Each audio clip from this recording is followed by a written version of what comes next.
Estimadas auditoras y estimados auditores, cuando son las 18 horas con un minuto, estamos dando inicio al capítulo del día de hoy, 12 de mayo del 2025, de Sin Restricciones, el programa de la contingencia, de la cultura, de la actualidad, de la radio hoy. Mi nombre es Luis Miguel Ratamales y estamos saliendo al aire a través de www.radiohoy.cl, canal 198 de Sapin TV, y en los controles me está acompañando nuestro estimado Juanito Cuadrille. ¿Cómo estás, Juanito?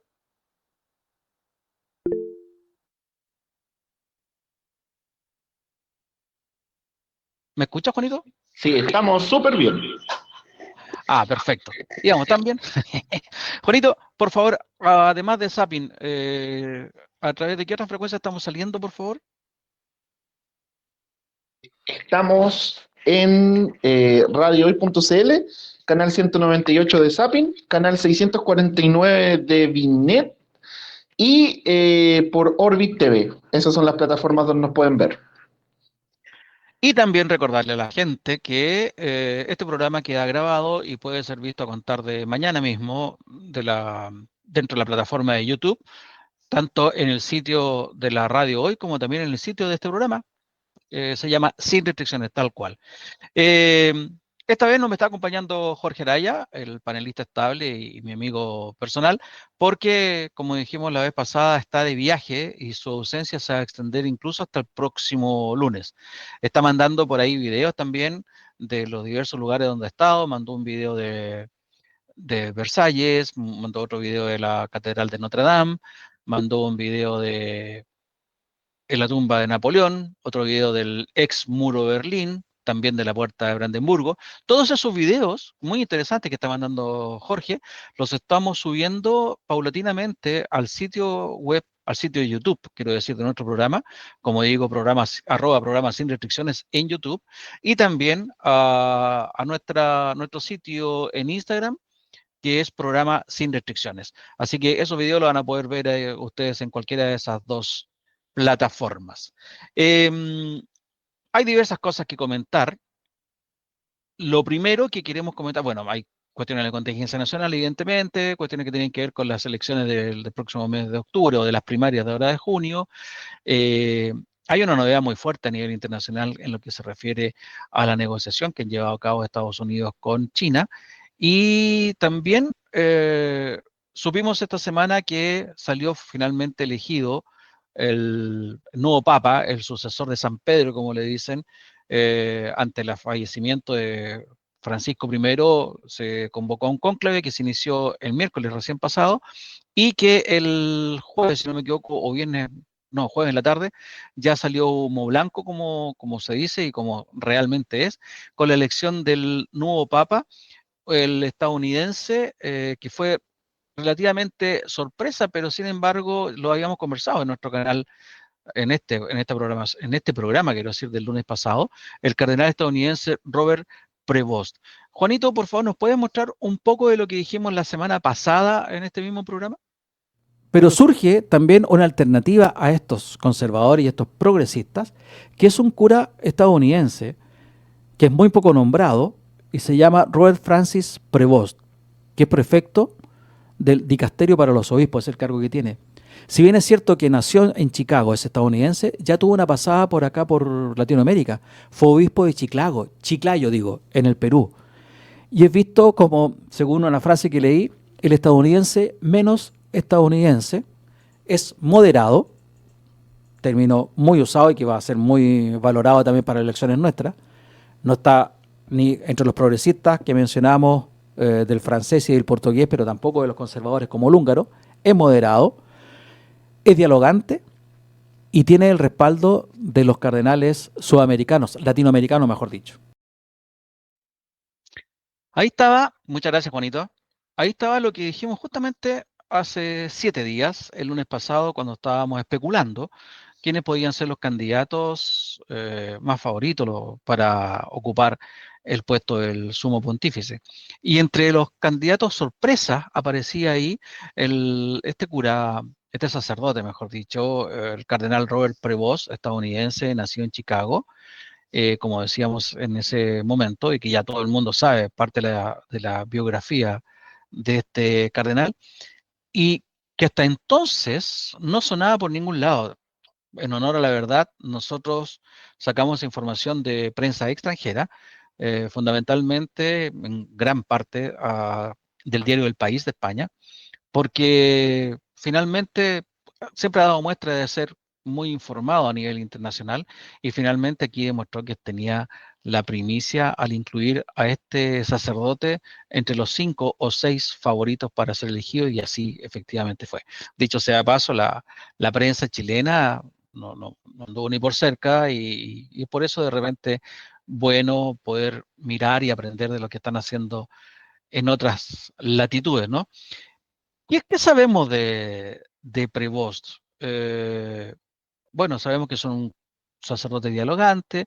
En su primer discurso dijo que quería tender puentes por sobre los muros, y eso ya está hablando un poco de cuál sería la característica de su mandato y lo que ha sido reflejo también de lo que ha sido su vida eclesiástica dentro de la iglesia, por supuesto, y como tal eligió el nombre de León XIV. Uno poco a poco va aprendiendo también que la denominación que toman los cardenales que son nominados papas tienen mucho sentido. Uno de repente dice, ah, bueno, será por cuestiones más cariñosas, más afectivas, más nostálgicas, qué sé yo, porque por ejemplo, de lo que yo me acuerdo, por ejemplo, Juan Pablo I, no tengo idea por qué Juan Pablo I eligió el nombre Juan Pablo, pero, sí, fue Juan Pablo porque él lo dijo por sus dos antecesores, Juan XXIII y Pablo VI. Entonces él tomó el nombre Juan Pablo I. Luego viene Juan Pablo II, que elige ese nombre en homenaje al difunto Juan Pablo I, al que venía sucediendo. Benedicto XVI se dice que era también por un tema de reformas que tenía que hacer y que tenía que tener relación con Benedicto XV, tenía alguna semejanza. Francisco I eligió ese nombre por la cercanía de Francisco con los pobres, con los animales, con los desvalidos en el fondo. Por eso eligió ese nombre. Y se dice que ahora León XIV lo elige este sacerdote estadounidense, Prevost, debido a lo que pasó con León XIII, la época que le tocó gobernar a León XIII, en plena revolución industrial y también en procesos de crisis industriales, crisis económicas, muy semejante a lo que está pasando ahora. Entonces, esa sería primero que todo la razón por la cual él elige este denominador, León XIV. Y también no quiso elegir Francisco II por justamente no dar señales de continuidad a las supuestas reformas, o reforma al fin y al cabo, que estaría o habría llevado a cabo o tratando de ejecutar Francisco I al interior de la curia romana, al interior de la Iglesia Católica, ¿no? Ahora, hay detalles interesantes. Ya todos creo que habremos visto o habremos oído respecto de la película Cónclave, donde muestra detalles de cómo es la elección del Papa, todas las negociaciones que se manejan al interior de los pasillos de la Capilla Sixtina. Y curiosamente, digo curiosamente porque esto nunca se había visto antes en realidad, hay, eh, hay detalles o hay rumores o chismes que salen desde dentro de la Capilla Sixtina que antes no se filtraban, era todo muy hermético. Sin embargo, ahora apareció, creo que hoy día o ayer, un artículo en el diario estadounidense, New York Times, donde algunos cardenales y algunos purpurados narraron cómo fue el proceso mediante el cual Robert Prevost se convirtió en el sumo pontífice. Primero en el favorito y luego sumo pontífice. Se dice por ahí que una vez que salió elegido, a muchos se les cayeron las lágrimas de la emoción por haber llegado a esta elección. Según dice en el New York Times, que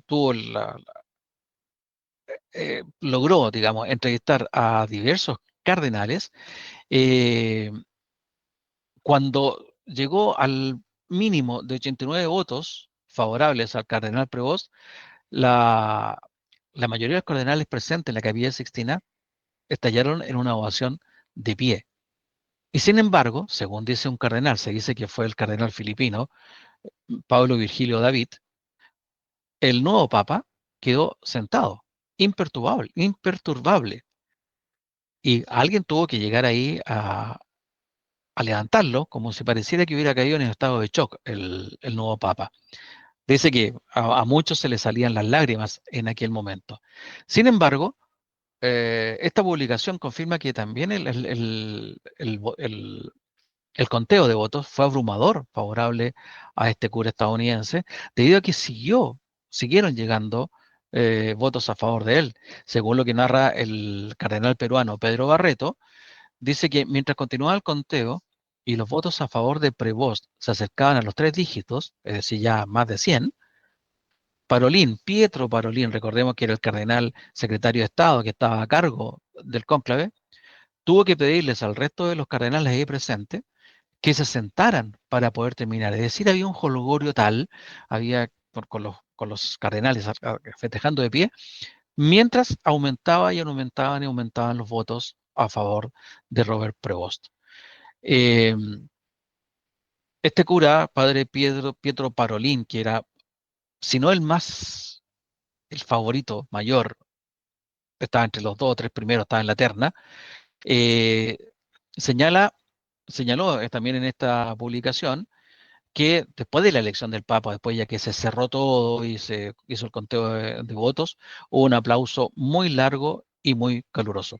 Me quiero detener respecto al padre Pietro Parolin, que como secretario de Estado del anterior sumo pontífice Francisco I, fue muy cercano a este, y en este cónclave él no ocultó el interés que tenía en transformarse en el nuevo Papa.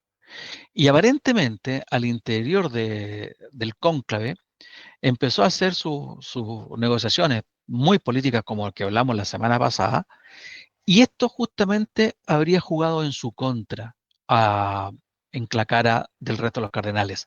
Esta ambición, estas ganas desmedidas de ser el nuevo papa, aparentemente molestó a muchos de los cardenales que eventualmente podrían haber votado por él, y finalmente terminaron inclinándose por la postulación del sacerdote estadounidense Prevost.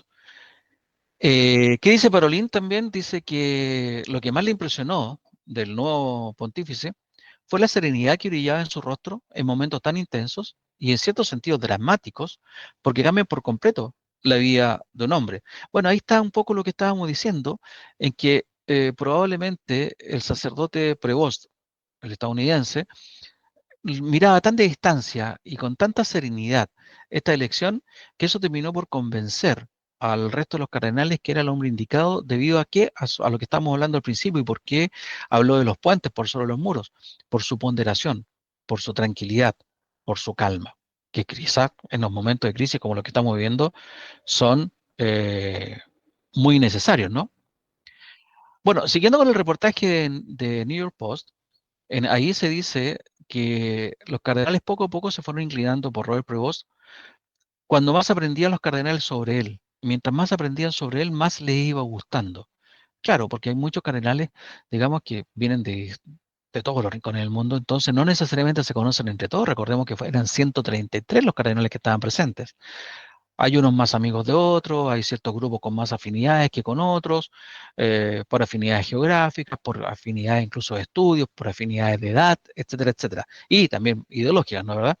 Entonces, como no todos conocían a Robert Prevost, según lo que se dice en este caso, a medida que lo fueron conociendo, se fueron dando cuenta a lo mejor de su sencillez, a lo mejor de su ponderación, a lo mejor de su moderación, de su madurez, y fueron determinando que era el candidato más idóneo para ocupar el puesto.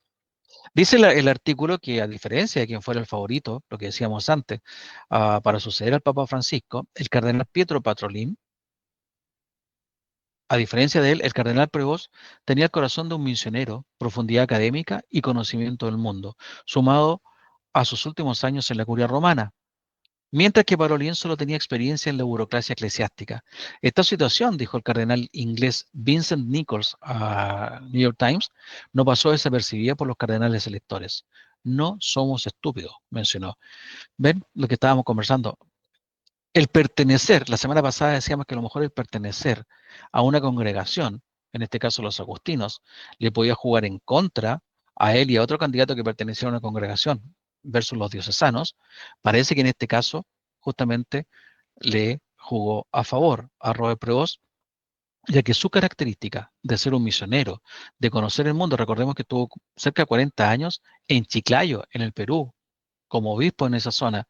Entonces, es un cura de calle, versus Pietro Parolin, que es un cura de élite, es un sacerdote de la curia romana y que a lo mejor muy bien preparado, nadie lo duda, muy bien educado, cumpliendo importantes responsabilidades en lo que es la diplomacia vaticana, pero le faltaba esa cercanía eclesiástica con la calle, con el pueblo católico, que sí lo tiene Robert Prevost.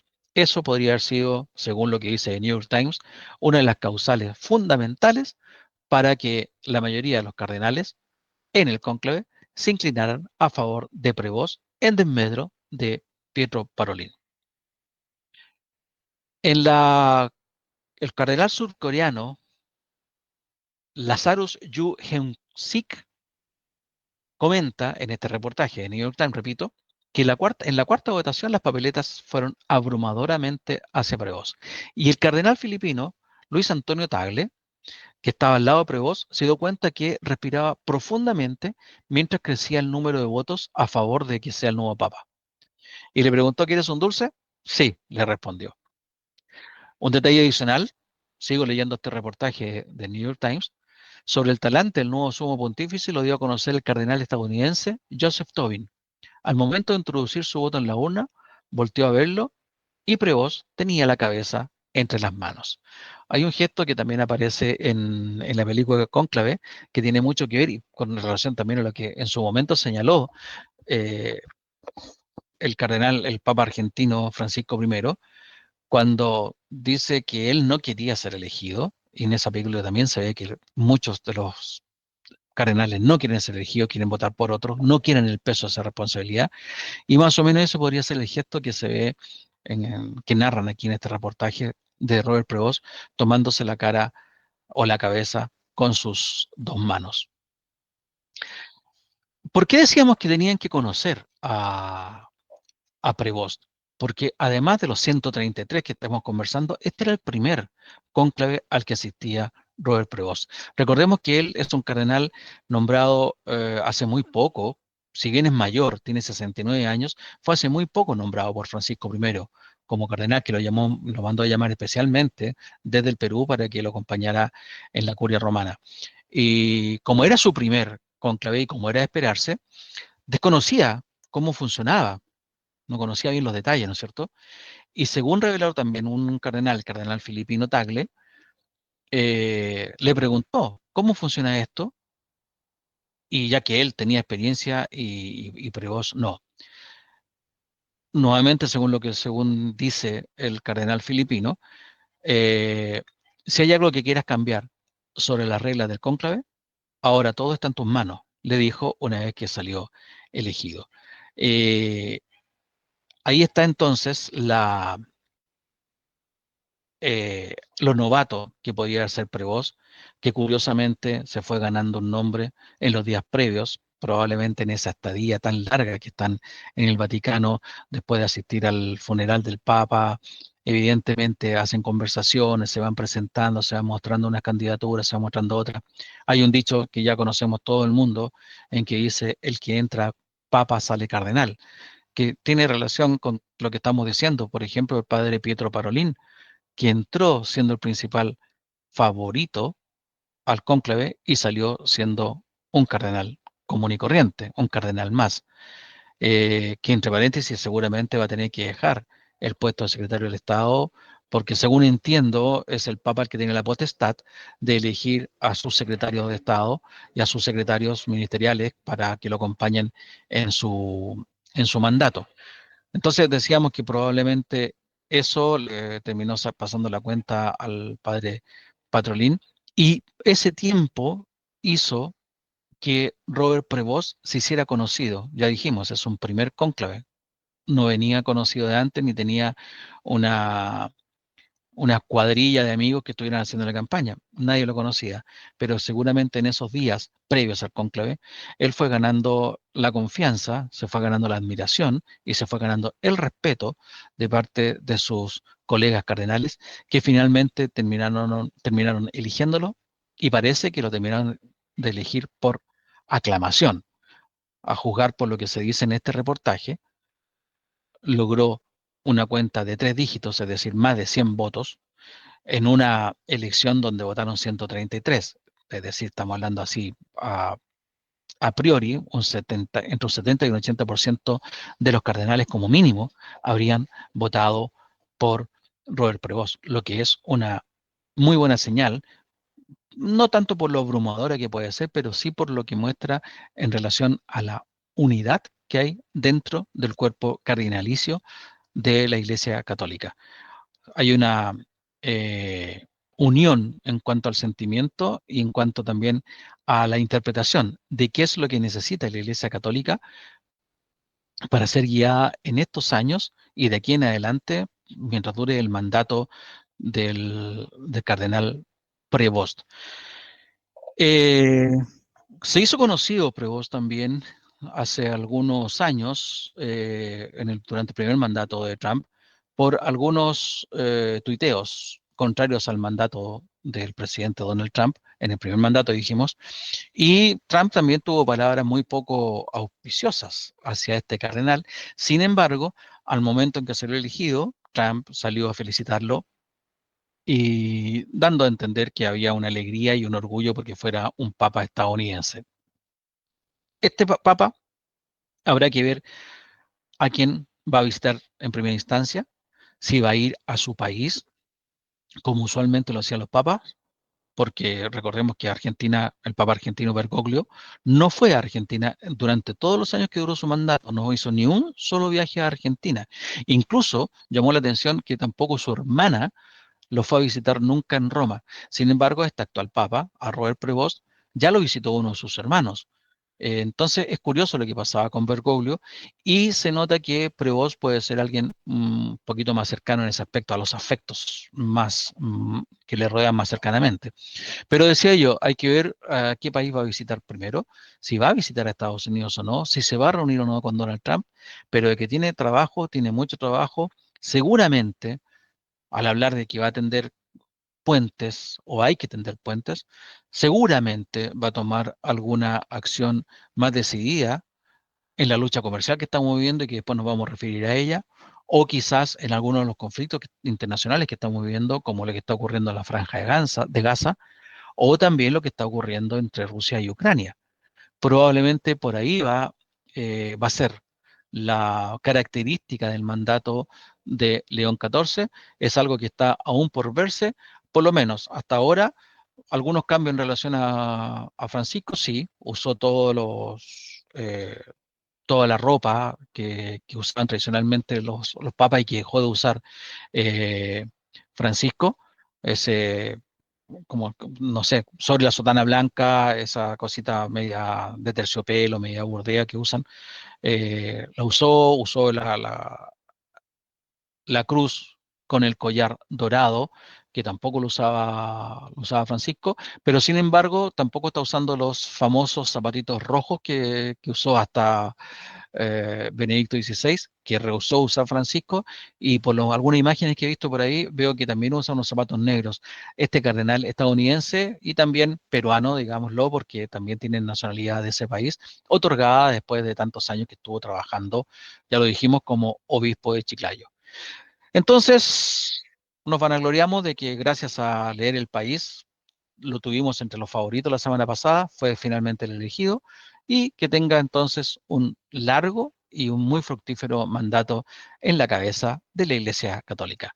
Son las 18 horas con 26 minutos, nos vamos a ir a la primera pausa comercial y vamos a volver con algo que ocurrió hoy día.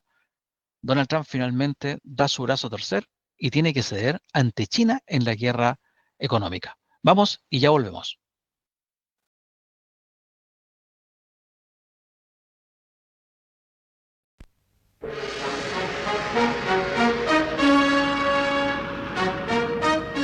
El mundo al instante.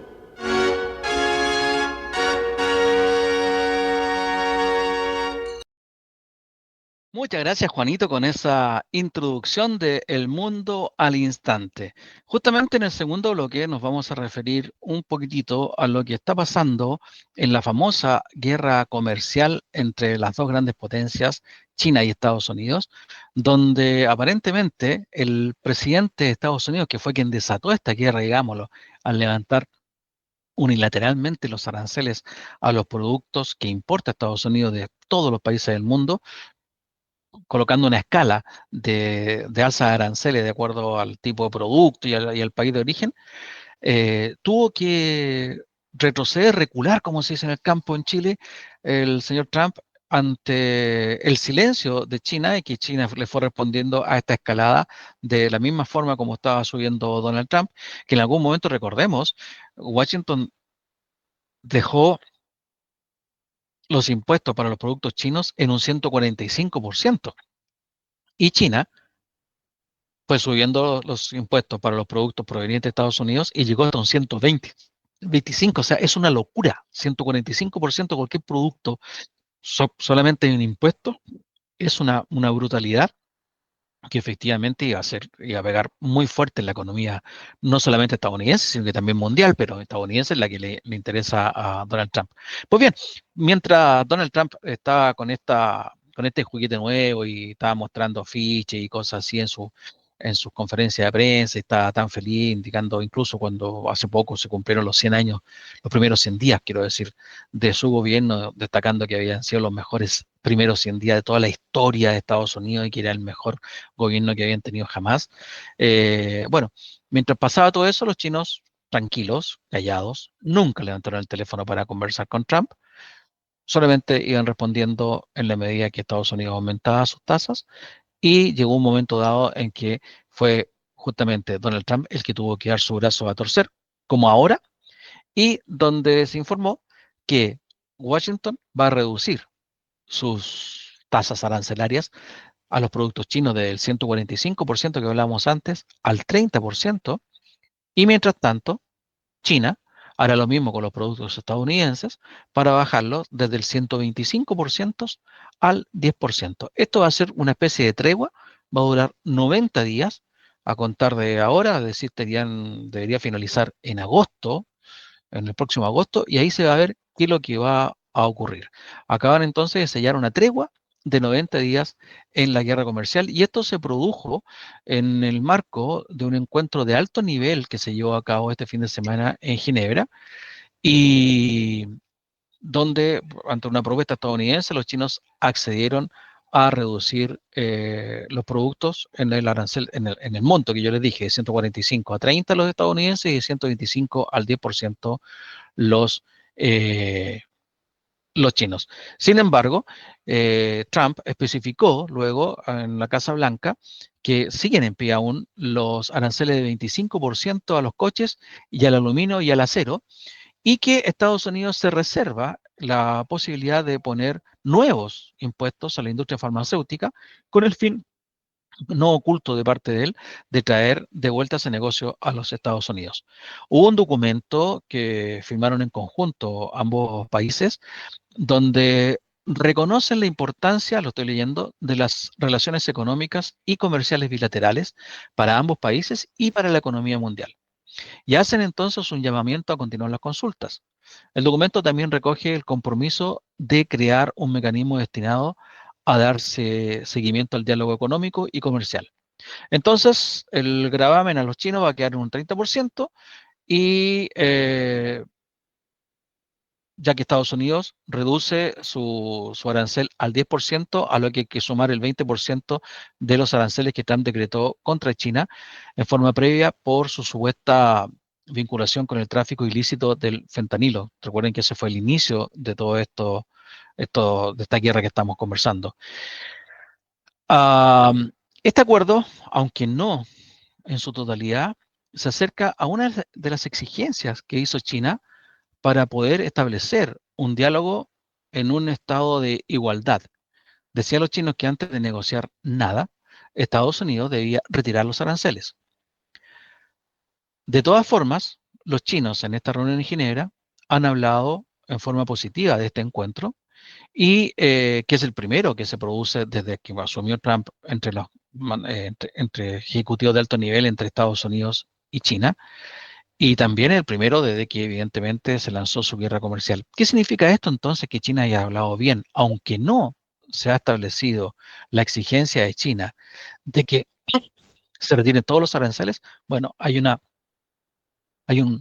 rebaja sustancial que podría permitir considerar a la diplomacia china como gesto de buena voluntad de parte de Estados Unidos para poder establecer nuevas negociaciones ya más definitivas. Recordemos que esta disposición es solamente por 90 días.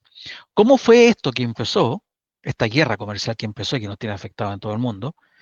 A poco de llegar Trump a la Casa Blanca, en febrero le puso un 10% a todos los bienes chinos. En marzo, un mes después, lo subió al 20%, dado lo que hablábamos anteriormente, la supuesta vinculación de China con el tráfico ilícito del fentanilo. Es decir, 10 en febrero, 20 en marzo, vamos en 30. Este 20%, perdón, también incluyó a México y Canadá.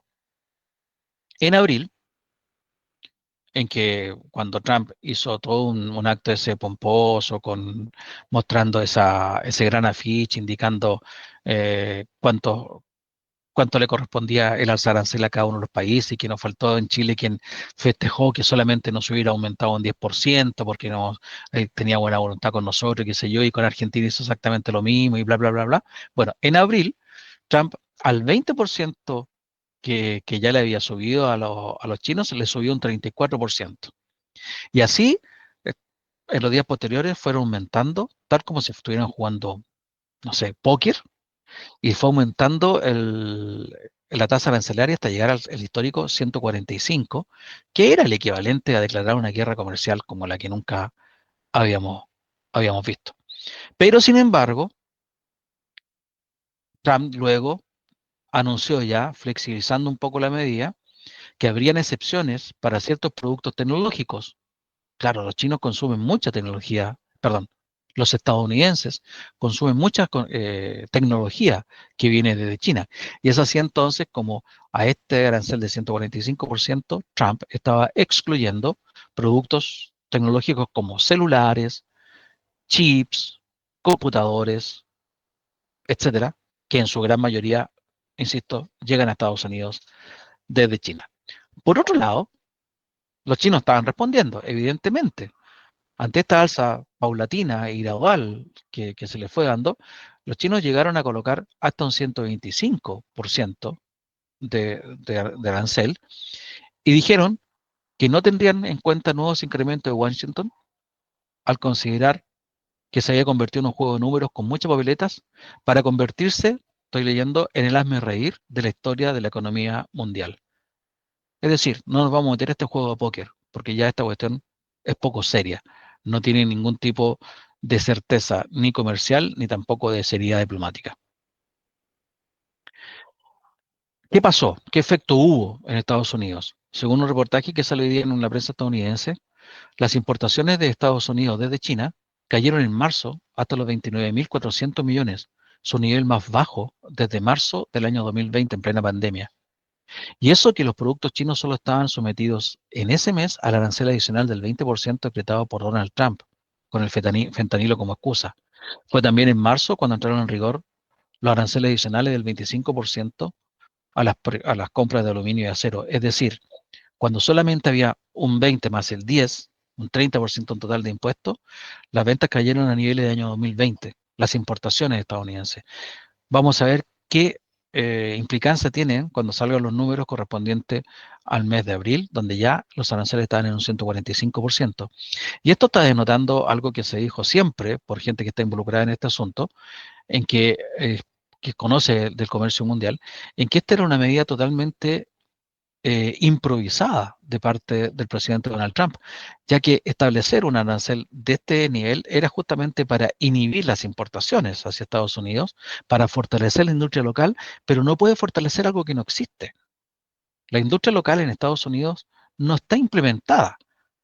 Ya hemos dicho el ejemplo, en el caso de los iPhone, por ejemplo. o los computadores que tanto consumen los estadounidenses se están haciendo en China de hace muchísimos años. Ellos tienen la infraestructura suficiente y capaz para producir la cantidad de productos que se consumen en Estados Unidos y tienen además el know-how a la gente que sabe hacer ese trabajo, gente que está altamente capacitada. Uno tiene de repente como un complejo de que el chino son un grupo de esclavos que están atando, no sé, tornillos o tuercas y que 10 tuercas y sueltan, 10 tuercas y sueltan y están haciendo de sol a sol prácticamente atando las tuercas o atando los tornillos.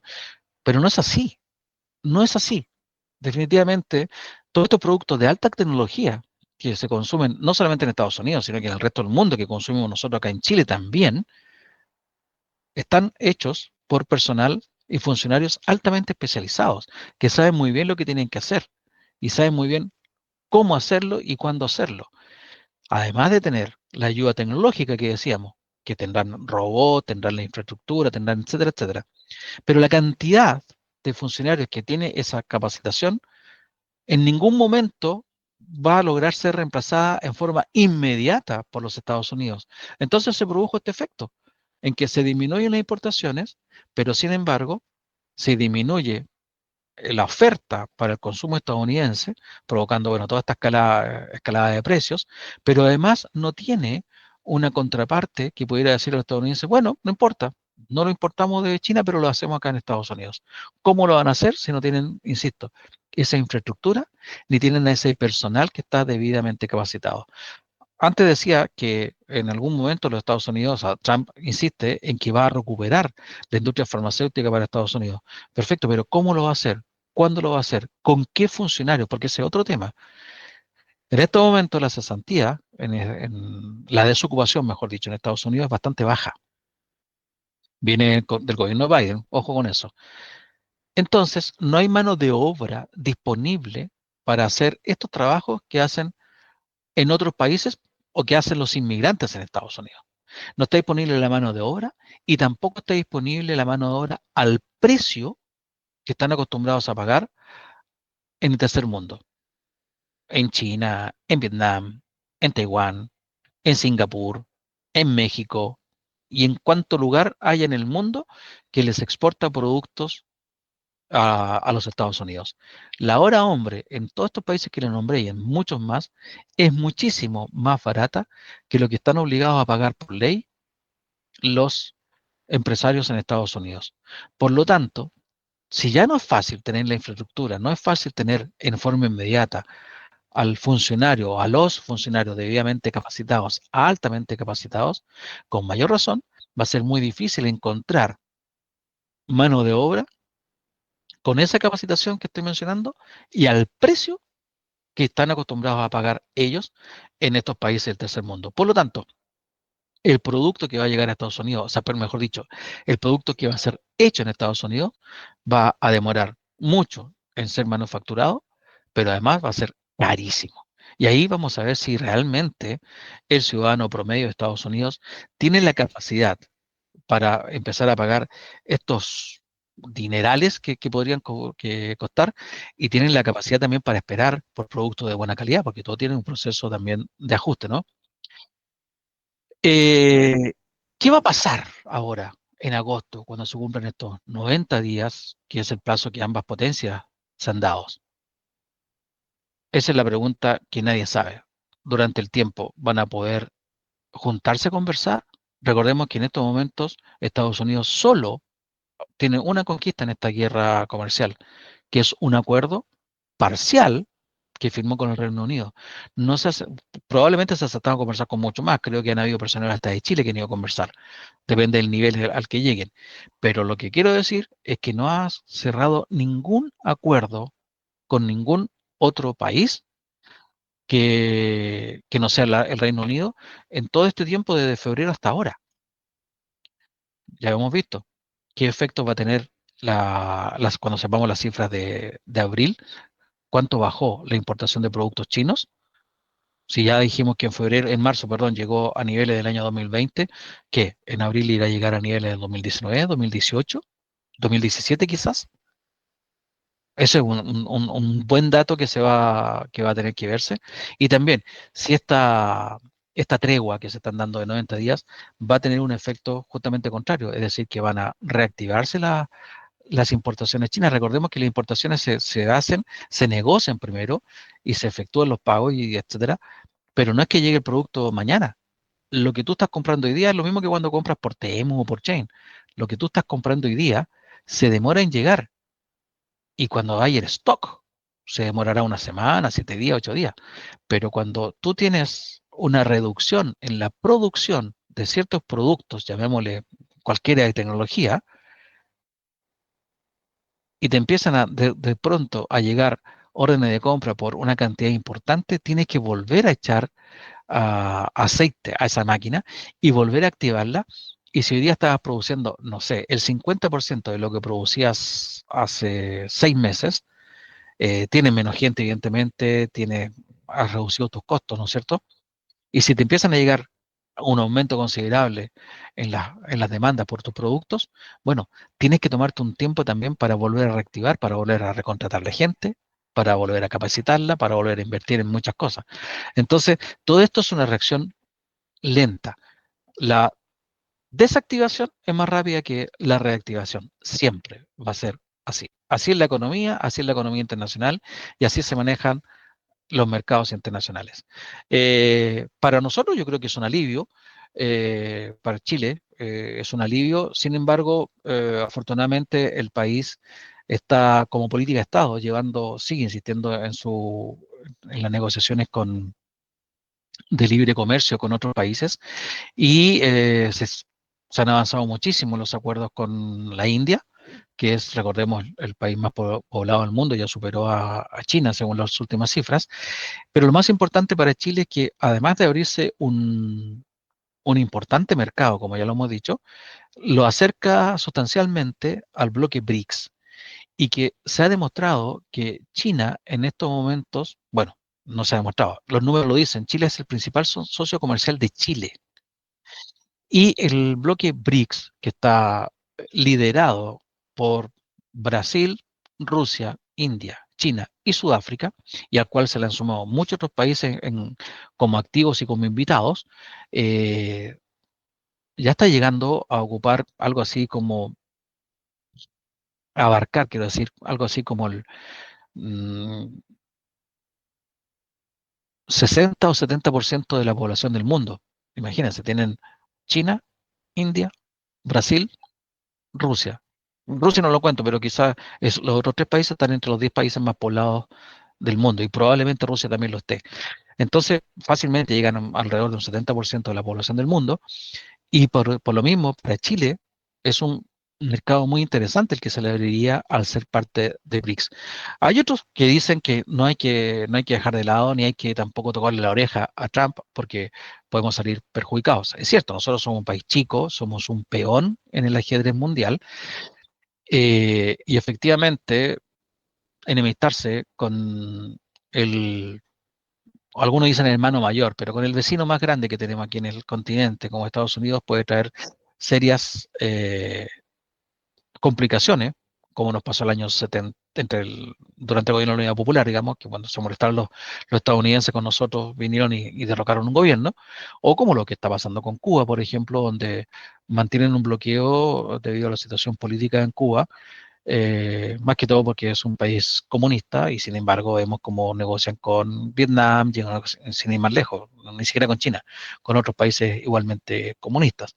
Eh, entonces, hay algunos que recomiendan no irse demasiado cerca de China y otros recomiendan irse definitivamente bajo el alero chino.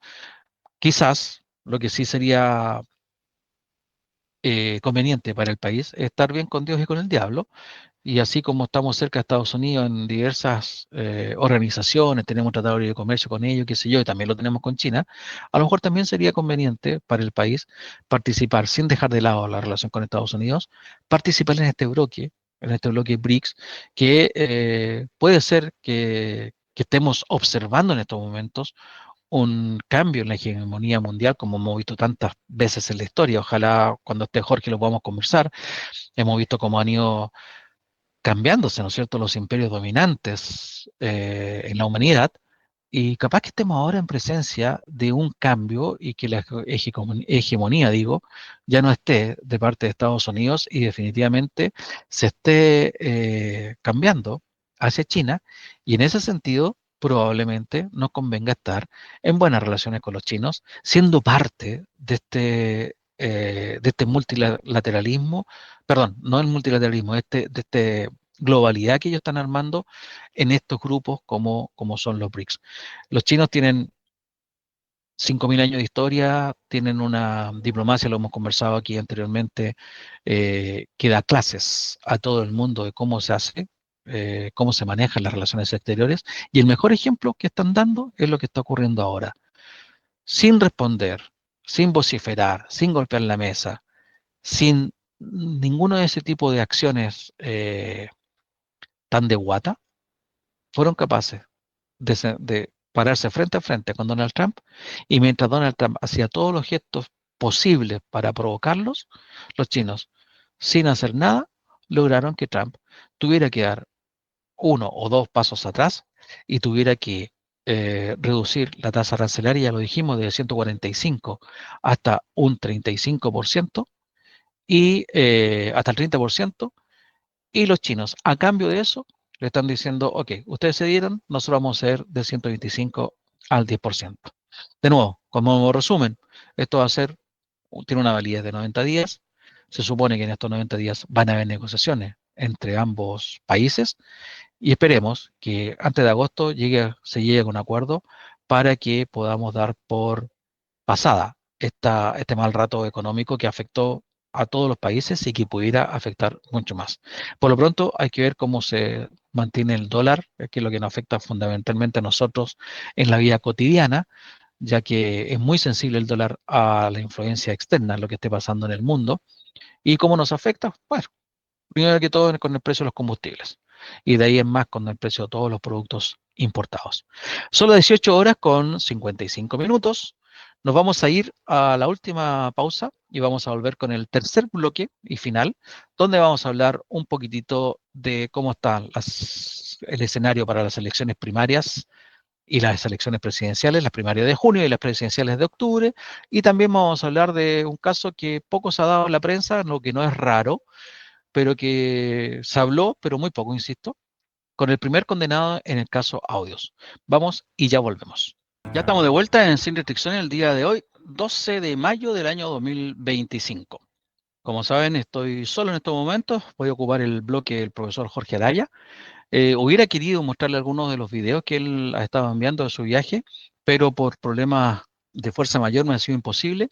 Quiero para ver si la próxima semana puedo establecerlo y mostrarles algunos videos que tenemos del Palacio de Versalles, de la Catedral de Notre Dame, del Muro de Berlín, de la Puerta de Brandenburgo, etcétera, etcétera, etcétera. La tumba de Napoleón también está entre los videos que nos estaba mandando Jorge. Así que la próxima semana espero poder ir mostrándoselas. De todas formas, van a estar puestos a través de nuestro sitio en Instagram y también a través de nuestra página en YouTube.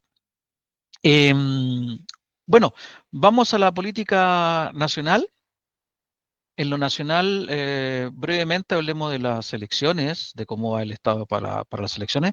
Esta semana prácticamente no hubo mucho movimiento de parte de eh, en el sector de Chile Vamos, ni con Kaiser ni con CAS, aparte de algunas declaraciones que ha hecho Kaiser para variar y que son se hacen merecedoras de varios memes que andan circulando en las redes sociales, producto de su poco manejo en los diversos temas en que opina.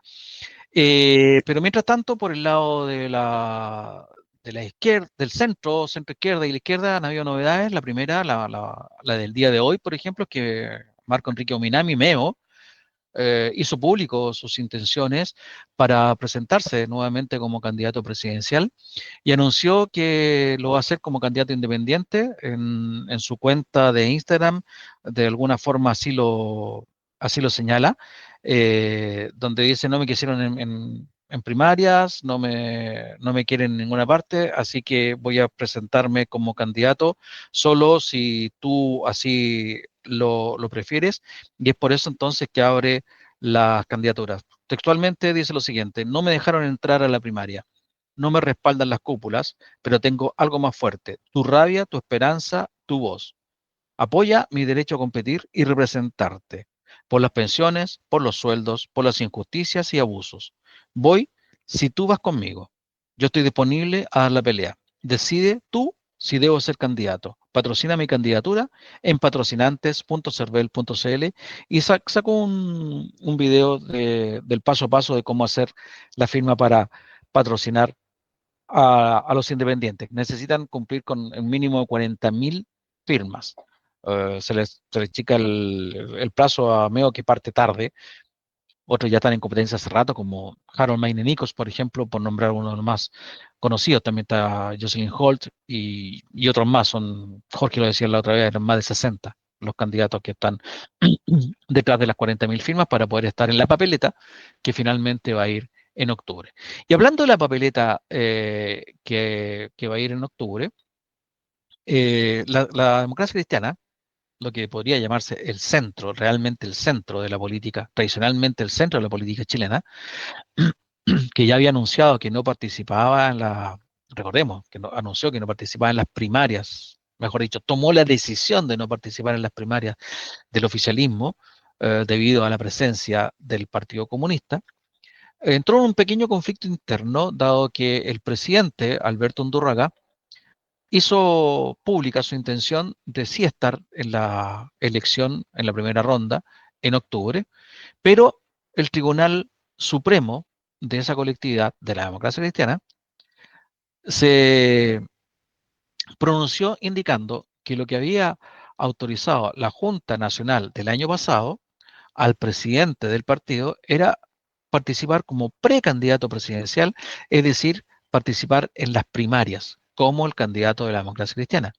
Sin embargo, al rechazar esta opción de participar en primarias, no era válido esta designación para participar en la primera ronda de las elecciones. Esto fue un tema interpretativo, según se dijo. Empezaron las versiones en un sentido y en otro. Alberto Undurraga respondió que sí era una autorización que le daba la Junta Nacional como ente soberano del partido para participar en estas elecciones. Criticó la intromisión del Tribunal Supremo en tomándose atribuciones según él que no le correspondían, y que finalmente toda la decisión la dejaban para la Junta Nacional, que se llevó a cabo fin de semana pasado. Sin embargo, antes de entrar a esa junta, Alberto Undurraga, en pos, según dijo, de la unidad y para no causarle más daño al Partido Demócrata Cristiano, a la democracia cristiana, tomó la decisión de renunciar, de bajar su candidatura y, y por lo tanto, en su declaración rechazó también el, la intromisión, dije, del Tribunal Supremo y se declaró en absoluta disponibilidad para lo que determinara la Junta Nacional. No hubo ninguna decisión de parte de la Junta. Lo único claro es que Alberto Undurraga no se presenta a la candidatura como en la primera ronda, como dije. Por ahora se van a abocar a armar una lista parlamentaria con el socialismo democrático. ¿Qué es lo que es el socialismo democrático? Sería el partido, el PPD, el Partido por la Democracia, el Partido Socialista y el Partido Radical. Probablemente también esté incluido ahí el Partido Liberal. Ese sería el llamado socialismo democrático, para lo cual la democracia cristiana estaría disponible a hacer una lista parlamentaria única. ¿Qué va a pasar con el resto del bloque oficialista, llamémosle? ¿Qué va a ser el Partido Comunista? ¿Qué va a ser el Frente Amplio? ¿O qué va a ser el federalismo regionalista verde social? Es otro asunto, pero ya viene para las parlamentarias. Para la presidencial, por lo pronto, hoy día surgió una versión que da un diputado, Erika Edo, que dice que cierta parte de la militancia de la democracia cristiana ya está pensando en la opción de presentar como candidato en octubre a el expresidente Eduardo Frei Ruiz Tagle, digo, en caso de que en las primarias del oficialismo los ganadores sean la candidata del Partido Comunista, Janet Jara, o Gonzalo Vinter, el candidato del Frente Amplio. Dicho esto, entonces, si en las primarias gana Carolina Toá, la democracia cristiana se va a alinear debajo del paraguas de Carolina Toá. Pero, sin embargo, si el triunfador está entre Gonzalo Vinter o Janet Jara, la democracia cristiana, un sector al menos, está evaluando la posibilidad de presentar a Eduardo Frei Ruiz-Tagle como su candidato para la primera ronda de las presidenciales. Recordemos que durante la semana o la semana anterior, promiscuos ex militantes, pero que tienen mucha influencia dentro de la democracia cristiana todavía, como Ignacio Walker, Jorge Correa Sutil y también Genaro Arreaga, hicieron público su apoyo a la candidatura de Carolina Toá. Entonces, es por eso que estoy diciendo esto, que si gana Carolina Toá, la democracia cristiana lo más seguro es que se ponga en línea con esta candidata. Pero la revisión estaría en caso de que ganara la candidata comunista o el candidato Frente Amplista. ¿Qué se espera de estas elecciones primarias? También leyendo por ahí, leyendo por acá, ayer salió una versión que decía un analista político que hablaba de que para que sea realmente una elección que produjera algún tipo de efecto en la ciudadanía, debían votar al menos 2 millones de personas. Es una cifra grande, es una cifra pequeña, fíjese que no es tan grande. Estamos hablando de que el universo electoral de las elecciones pasadas, octubre del año pasado, las elecciones municipales y de gobernadores, ¿se acuerdan? El universo era más o menos 15 millones y medio de votantes. Es decir, con 2 millones, que sería poco más del 15% aproximadamente, una cosa, sí, entre un 10 y un 15%, una cosa que no es mucho, recién ahí podría estar surgiendo un efecto en la ciudadanía, fundamentalmente un golpe de imagen, un golpe de una, ¿cómo se llama?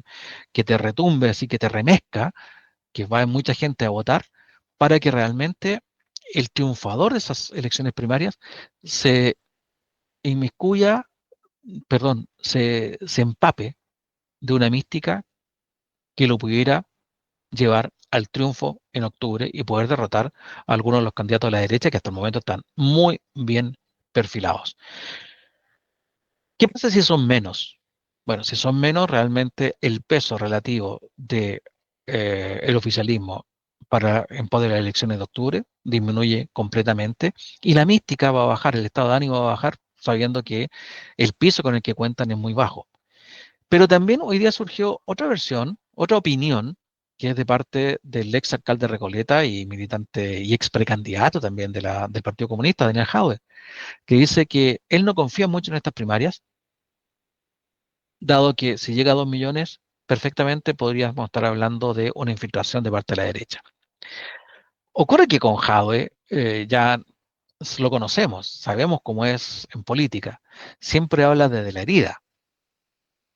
En vez de estar haciendo un comentario o un discurso fraterno en estas primarias a las cuales él también postuló y que fue derrotado en buena lid por Janet Jara, él lanza este comentario así también como descalificando lo que pudiera ocurrir, diciendo que no le interesa mucho lo que vaya a ocurrir porque, o por un lado, son pocos los votantes y no se hace mucho efecto, no hay mucho peso para causar algún efecto en octubre, o por otro lado, si son muchos, porque están infiltrados por la derecha. Es decir, un poquito el perro del hortelano, Jadwe, pero ya nos tiene acostumbrados a este tipo de declaraciones. En el lado de la derecha, bueno, ha estado más o menos tranquilo, salvo las declaraciones de Kaiser. Kaiser está prácticamente callado. Y Evelyn Matei con un discurso más moderado, haciéndole caso a su asesor que ya debe tener como 2 o 3 semanas, Paulsen, que no es el mismo, no es el periodista, es Diego Paulsen, el exdiputado de Renovación Nacional, que le ha hecho ver que no le conviene a ella entrar en el conflicto de pegarse debajo de la mesa con la extrema derecha, con Kaiser o con Kass, y que mejor es buscar hacia el centro, buscar los acuerdos hacia el centro para mostrarle a la ciudadanía un discurso más moderado. Decía yo la semana pasada que es curioso que Evelyn Matei, que toda su vida no ha sido moderada, en estos momentos surjan tantos extremistas de derecha que la hacen ver a ella como la derecha moderna, como la derecha democrática, como la derecha moderada. Y Evelyn Matei, insisto, nunca lo ha sido, se ha involucrado en cuantos escándalos hay, el Milico Gate, por ejemplo, cuando hizo grabar conversaciones telefónicas que están muy de moda ahora, pero ahora amparadas por la justicia, pero en ese tiempo no estaban amparadas por la justicia. Amparó pinchar teléfonos del entonces senador de la República, Sebastián Piñera, y primero negó que había hecho eso ante todo el mundo y después reconoció que se lo había hecho. Dice que no fue pinochetista, sin embargo, cuando Pinochet estuvo detenido en Londres, llamó a boicotear productos españoles, productos ingleses, llamó a no recoger la basura en esos lugares, etcétera, etcétera. Y sin embargo, ahora aparece como la más moderada.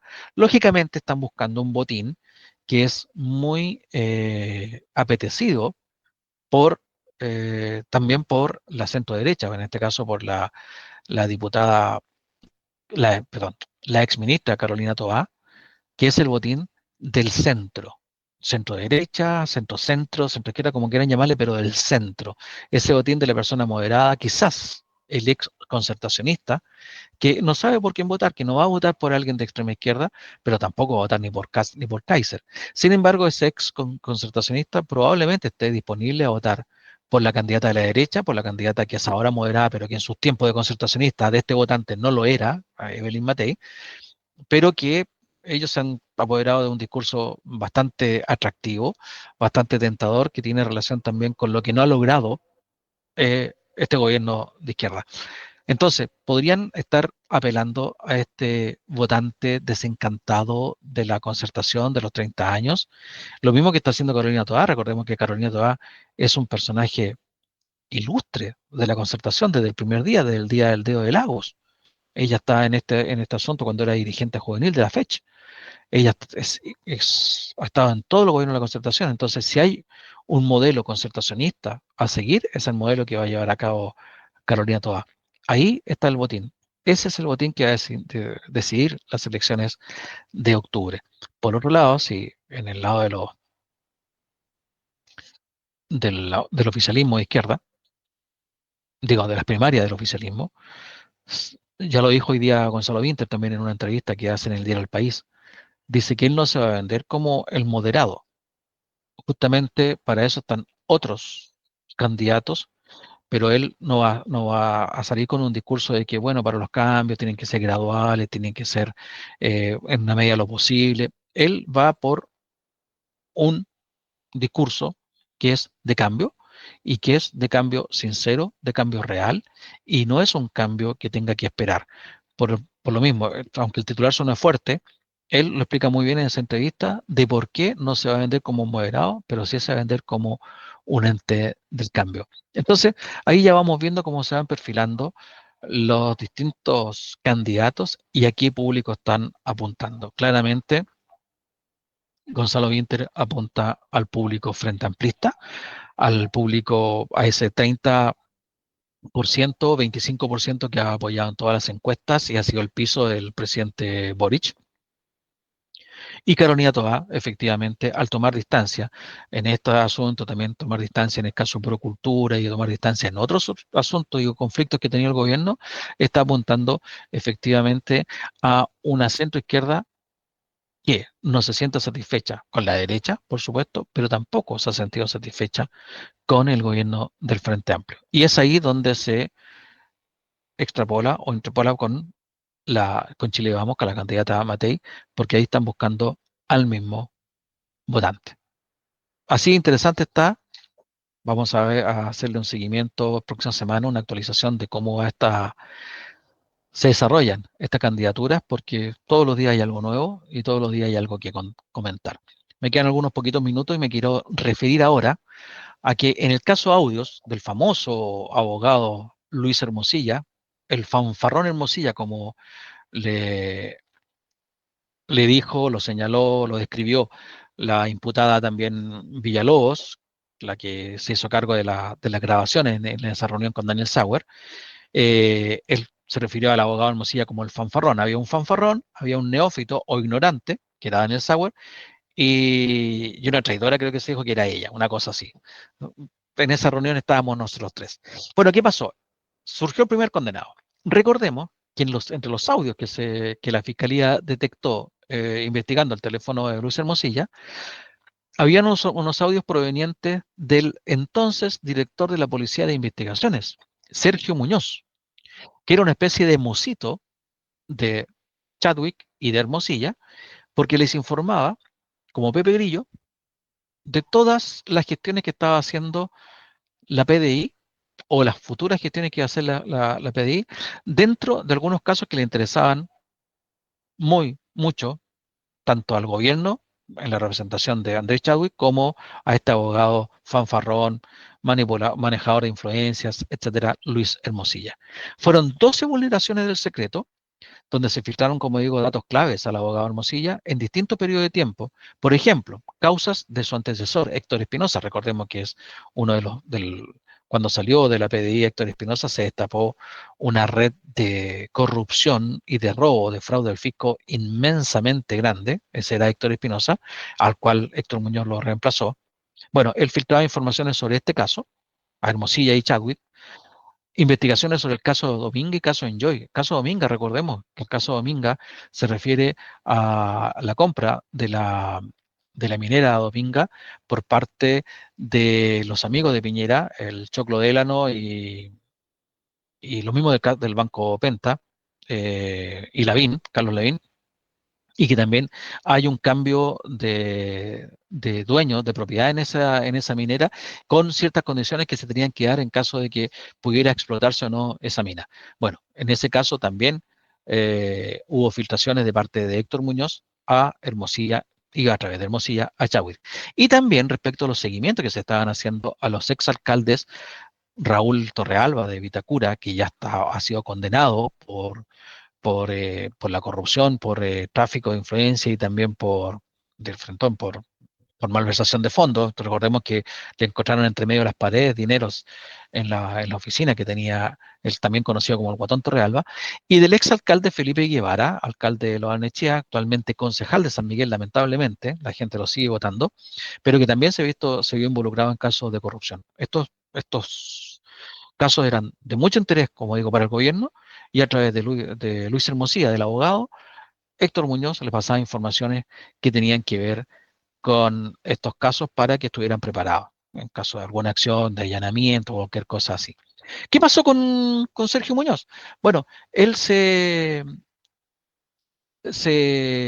transformó en el primer condenado, lo condenaron a una pena de 3 años y un día de libertad vigilada. Nada más y nada menos.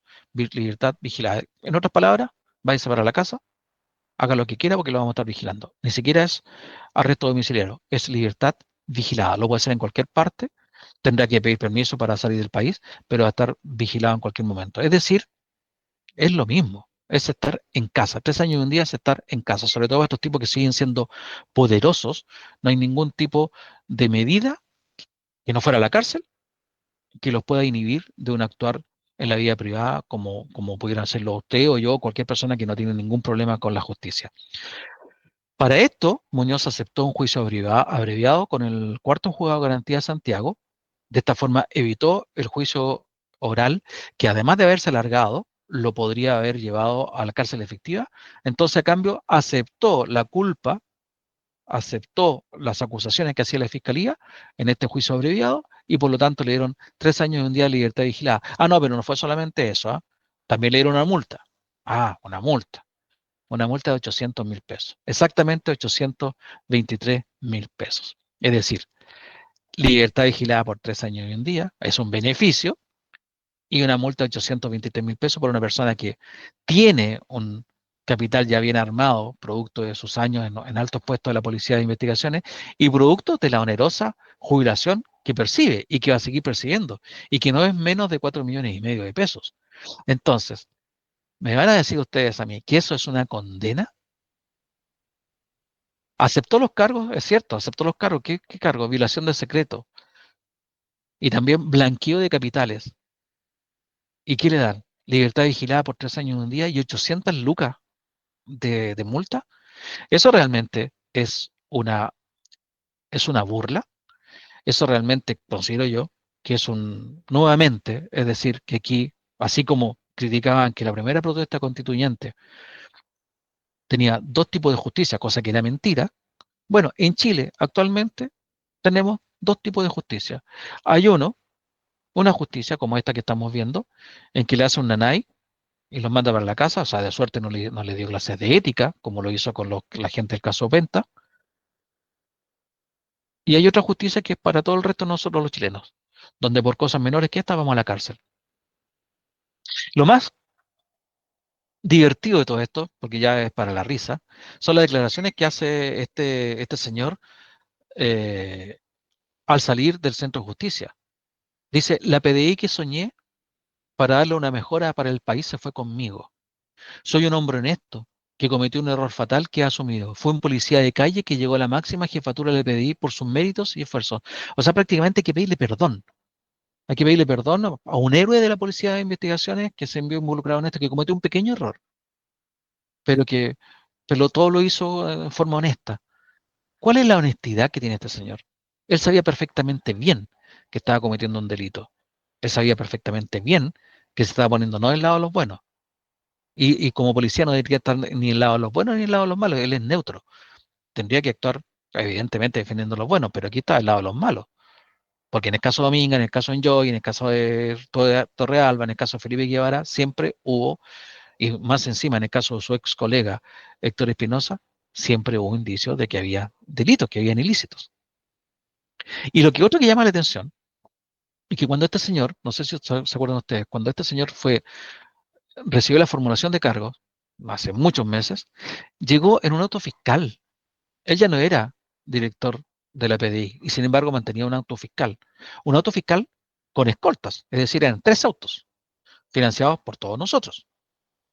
Además de eso, llegó con escoltas de 5 detectives que se comportaron, dicho sea de paso, como verdaderos matones con la prensa en aquel momento. 5 detectives. Bueno, lo de los detectives se explica porque existe, se logré averiguar por ahí, un decreto del año 98, creo, durante el mandato de Eduardo Frei Ruiz Tagle, donde permite que los ex directores generales y directores de Carabineros y los ex directores de la Policía de Investigaciones mantengan una escolta de por vida. Eso está, por lo tanto, nos guste o no nos guste, está establecido por la ley. Pero lo que no está establecido por la ley es que tengan auto fiscal y tampoco el trato matonesco que tuvieron en aquel entonces y también lo tuvo ahora una persona que vestía como un obrero y que lo acompañó a la salida del del centro de justicia y que también se enfrascó en empujones y manotazos con, con algún periodista, específicamente con un periodista de Chilevisión. Ante esto, el señor Muñoz no dijo palabra ninguna, siguió su camino, dejó que hubieran esos manotazos de por medio, comportándose como cualquier delincuente que va al centro de justicia y que no quiere ser dejado en evidencia ante los medios de comunicación. Es lamentable que un delincuente como este, pero que es de cuello y corbata, tenga una pena que es realmente una burla, insisto, 3 años y un día de libertad vigilada y 800.000 pesos de multa. Y siga viviendo con los privilegios que le corresponden por haber sido exdirector de la PDI. Corrupto, pero exdirector de la PDI. Es decir, con una pensión excelente para los medios chilenos, con la regalía de tener escolta permanente y quién sabe qué más. Entonces, en el fondo le dijeron, señor, muchas gracias por todo esto, váyase para la casa, que no lo puedo dejar en libertad, pero le voy a dar libertad vigilada. Y se acabó. Esa es la justicia que hay en Chile, esas son las dos justicias que tenemos en Chile, la justicia común y corriente para el 90% de los chilenos y la justicia para los ladrones y corruptos de cuello y corbata. Solo 18 horas con 27 minutos, estamos llegando al final de este capítulo de Sin Restricciones, del día de hoy, 12 de mayo del año 2025. Nos volveremos a encontrar el próximo lunes a la misma hora, probablemente con un invitado que esté relacionado con temas médicos. Ya les vamos a ir adelantando si va a estar el próximo lunes o no, pero vamos a tener una columna de medicina tradicional, con un doctor y con una enfermera, pero ya vamos a tener más detalles a través de nuestras redes sociales. Nos vemos el próximo lunes a la misma hora y este programa va a estar disponible también a contar de mañana a través de la señal de YouTube. Que tengan todos una muy buena semana. Nos vemos el lunes. Muchas gracias. Gracias, Juanito. Gracias a todos. Chau, chau. En la radio suena sin parar, Sin restricciones va a comenzar el debate lleno de emoción, con la cultura y la conversación. Política, debate y buen humor, voces fuertes en la transmisión. El programa más longevo de la hoy, con la verdad siempre brillarán.